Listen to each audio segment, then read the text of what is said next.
Joining us now for more on this story, Senior Advocate of Nigeria, Oba Maduabuchi. Thank you very much indeed for joining us on Newsnight. It's a pleasure. Always a pleasure. Why was the Supreme Court, let's start this way, so reluctant to address the issue in Imo State in what seemed to be a deliberate attempt to bide time for either of the parties? I do not think it's a question of buying time. It is something that is annoying. It's very disrespectful. The Supreme Court in 2020 January said Ihedioha was not validly elected. That is all. With respect to Emeka Ihedioha, my good friend, but unfortunately, the Supreme Court said you were not validly elected. They cannot, under any circumstances, the same Supreme Court cannot, under any circumstances, say remove hope and put Emeka. It's not possible. There has to be an end to litigation. Right. And that end is what we have seen. That is the end. It's surprising that somebody could muster that motion. Right. Now, how do you balance between law, judgment, and justice? Because as a litigant, when you go to court, what exactly do you seek? Is it not justice? Yes. Justice according to law. According to law. Yes. Okay. Not according to emotions. For example, if I now move a little bit to Kano, people are saying that, but they haven't answered or asked one basic question. Which there are 168,000 votes that the ballots were not signed. Is it true or false? Right. If it is true, is it allowed by law? People leave substance and are chasing shadows. There are 168,000 votes, ballots, that the court said were not signed. Therefore, they were not part of the electoral process. How do you expect a court, properly so called, to deliver a judgment based on that vote? Okay, in this staying case, with this Uzodinma case, yes. Judgment, law, justice. Yes. What we want to achieve in this chart is to see how to achieve a balance, how to get a balance between the three, using this particular matter, this case, this matter as a case study. Yes. So in this case, where is justice within the judgment? Where is justice and where is the position of the law? Now, the law is, let us start with the law. Yeah. Because the law is the bastion, the basis of the whole thing. Right. The law is that when the Supreme Court has given its decision, in fact, any court has given its decision, and that decision reflects. And that decision is a judgment? Yes. Okay. Once it reflects and contains what they intended to say, they cannot touch it again. That is the law. So are you saying, is the Supreme Court infallible? No. Right. No. So if it reverses itself, I mean, imagine if the Supreme Court had actually ruled otherwise in favor of the litigants. How terrible would it be for the Supreme Court to actually reverse itself? I'm sure before the end of tomorrow, you will see 10 million applications in the Supreme Court. You made a mistake here, you made a mistake here, and I don't know how that will pan out. If the Supreme Court once says we made a mistake in Uzodinma's case, this is what we should have said, then where is the finality? But there's precedents. There are precedents. Supreme Court in the case of Peter Obi and Andy Uba. Yes. The Supreme Court actually removed Andy Uba and installed Peter Obi. Yes. Is that case different from? Of course, it's very, very different. It is very, very different. Peter Obi didn't contest any election.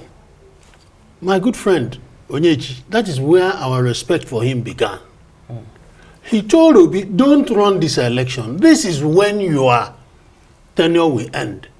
And Obi, they went to High Court, they lost. Court of Appeal, Enugu, they lost. They went to Supreme Court and they won. Now, Andy Uba ran an election and purportedly won in brackets. When the matter came to Supreme Court, the Supreme Court said, my friend, you had no business, INEC. That judgment was against INEC. You had no business conducting any election in Anambra State because this man's tenure was still running. Right. So it is after his tenure that you can conduct another election. Get out of that place. You were not validly elected. Okay, so in this case, would you say that because some people are beginning to allege that, and would you also say that the Supreme Court wound itself up to a point where it couldn't reverse itself? Like it went too far in a particular, I don't want to say in the wrong direction, it went too far in a particular direction, so far that it couldn't reverse itself. You see, Kayode Shaw, I've forgotten the case, said, we are not final because we are infallible. Oh. We are infallible because we are final. I don't know if you can. Yeah, right. Yeah. So that is just the case. When they say it, whether right or wrong, the only thing you can do is to appeal to God. Many times, Supreme Court will tell you, if they are giving decision in another case, they will tell you, when this issue comes before us properly again, we will take another look at it. That is how they do it. Right. When this issue comes before us again, we will take another look at it. But not that you ask them to bring the old file, then they begin to. No, they can't. So let's talk about the fine, rather steep in the eyes of many, 40 million naira fine against Ozekome. I mean, the court had asked him, based on what we've been told, to drop this case. It's totally unnecessary. Don't go any further with it. But he insisted. You heard him there say, look, according to his conscience and based on law and his research, he stood, by his decision to see the case to the very end. Right, he gets slammed 40 million naira. Your thoughts on that? Would it serve in any way as a deterrent? Well, the thing is, Mike Ozekome has gone past the stage where he will file a case for publicity. One of the most well-known lawyers in Nigeria is Mike Ozekome, and one of the most cerebral. All of us respect him. So he wouldn't go to court just because he will be shown on television. Sitting in his office, pressmen will go to him to interview him. So he must have believed in that venture before going there.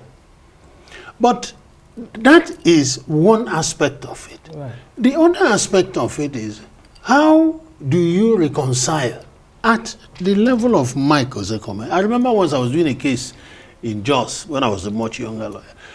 And the chief judge said, Mr. Maduabuchi, I would have taken that from another lawyer, but not from you.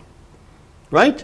So, if you look at, knowing that it is near impossible for the Supreme Court to say, bring us Ihedioha's file to do what with it. So in this and case... then just a minute, sir. And the Supreme Court, and in fact all courts, they give us hints.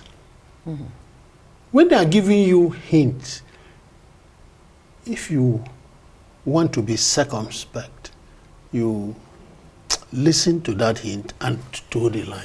Talking about hints, you said earlier that sometimes they would even tell you that if this matter comes before us again properly, the issue, if this particular issue, if this issue comes before us again another time, we will take another look at it. Are you then insinuating or suggesting rather that if this case is filed again, that there might be another slant? No. Okay, if different circumstances. Yes. If another case comes up now and they say this man was candidate of AA, candidate of APC, therefore he cannot be candidate of two political parties. Right.